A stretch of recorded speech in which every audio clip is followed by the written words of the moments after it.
Technology is always making an impact on business. I think there's a sort of strong feeling among people my age or a bit younger that the internet changed everything. And I think the internet did change everything, but I also think electricity changed everything just over a century ago. Mass production changed everything. Globalization changed everything. I mean, you know, disruption is not just a kind of 21st century phenomenon. I think we are at the tail end, you might say, of some technologies. The web is now pretty familiar. We've seen it disrupt lots of businesses, and we're about to get a new wave of lots of new technologies or developments from the web. We've had social media, AI, artificial intelligence, I'm sure will displace things. Now, what do I think the next wave is going to be and what's it going to do? I don't have any special insight. For me, I would say white-collar jobs of a more routine kind, but which have required quite a lot of brain power. These are the kinds of things which I can see technology displacing.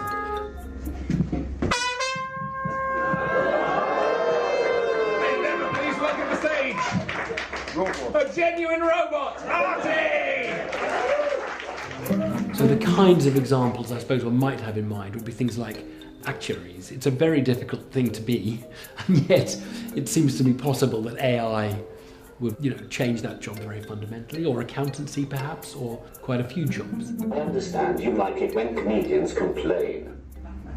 So, you know what really pushes my buttons? That guy, that's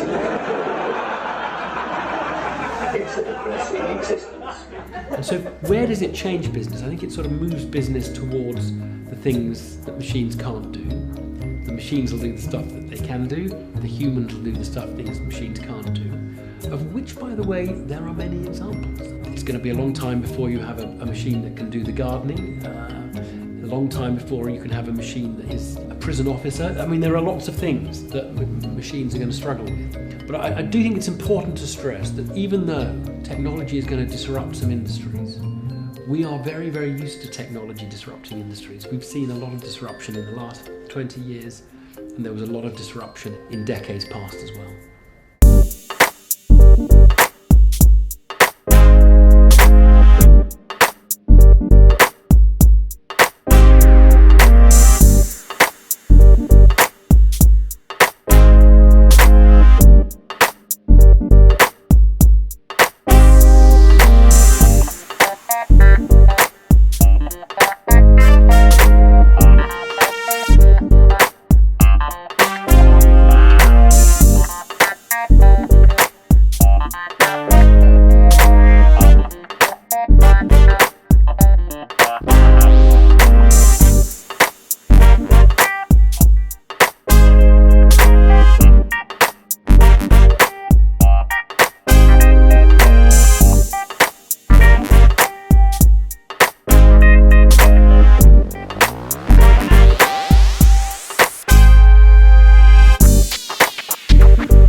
Never underestimate the heart of a champion, even if it's a machine. The computer program AlphaGo made headlines one last time before hitting the rocking chair, beating Chinese master Ke Jie in a 3-match series sweep. AI defeated the best human players in complex games like poker. The entire process, of diagnosis can easily take half an hour to close to an hour to analyze thousands of images just from one patient scan alone. But the whole process can be automated, all within a few seconds, by artificial intelligence. So that's the power of AI today. Our fascination for AI has been there for a very long time, be it the battle for survival between the nearly extinct human race and Skynet, in the 1984 sci-fi thriller Terminator, or the 2013 American science fiction romantic drama Her, which portrays a man who develops a relationship with Samantha, an artificially intelligent virtual assistant. While we are nowhere near to the level of intelligence portrayed by machines in these movies, but yes, AI is transforming and becoming more intelligent every second. Will artificial intelligence surpass human intelligence? The Turing test, developed by Alan Turing in 1950, is a test of a machine's ability to exhibit intelligent behavior, equivalent to or indistinguishable from that of a human. Turing proposed that a human evaluator would judge natural language conversations between a human and a machine designed to generate human-like responses. The evaluator would be aware that one of the two partners in conversation is a machine, and all participants would be separated by one another. The University of Reading says the computer program, it's called Eugene Gustman, has passed the iconic Turing test. Well, it's fairly sophisticated. It did get 1/3 of the judges to actually think it was a Ukrainian boy and not a computer, and that's a significant accomplishment. But it did it not through real intelligence, not through what Alan Turing thought of when he designed the test, but as you demonstrated, through humor, through misdirection, through confusion. It mimicked the way a 13-year-old boy would mock somebody asking questions, and therefore was, fairly persuasive to some people. But John Searle, an American philosopher, raised an interesting argument against strong artificial intelligence in his thought experiment, The Chinese Room. Searle's thought experiment begins with this hypothetical premise. Suppose that artificial intelligence research has succeeded in constructing a computer that behaves as if it understands Chinese. It takes Chinese characters as input, and by following the instructions of a computer program produces other Chinese characters which it presents as output. Suppose, says Searle, that this computer performs its task so convincingly that it comfortably passes the Turing test. It convinces a human Chinese speaker that the program is itself a live Chinese speaker. To all of the questions that the person asks, it makes appropriate responses such that any Chinese speaker would be convinced that they are talking to another human being. The question Searle wants to answer is this: does the machine literally understand Chinese? Or is it merely simulating the ability to understand Chinese? Searle argues that without understanding, we cannot describe what the machine is doing as thinking. And since it does not think, it does not have a mind in anything like the normal sense of the word. Hi, I'm calling to book a women's haircut for a client. I'm looking for something on May 3rd.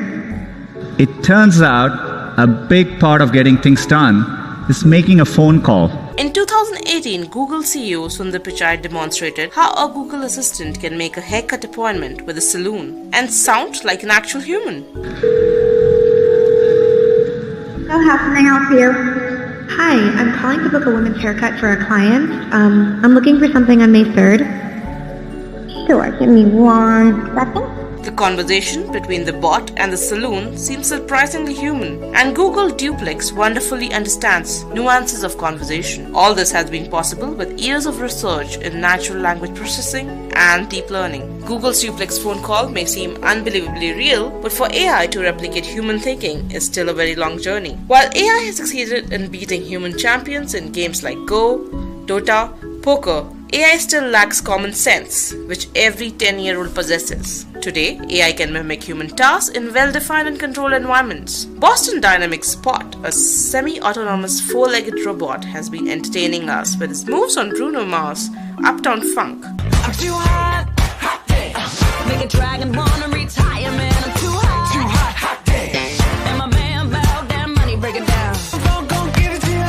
Saturday night. Or his ability to pull a truck. Spot knows how to climb stairs and avoid barriers, but it still needs human assistance. Spot can retrace its paths and navigate spaces and can be very useful in industrial spaces, but in a well-defined environment. While Spot seems a step closer to an intelligent bot, but Boston Dynamics still has a long way to go before Spot can operate on its own intelligence. Nick Bostrom, a 43-year-old Swedish-born philosopher, speculates in his book that the biggest threat to wipe out human race is not a pandemic, neither a nuclear winter or climate change, but it is machine intelligence that is greater than ours. Bostrom does mention that the human level computing power has not yet been reached, but almost certainly will be attained well before 2050.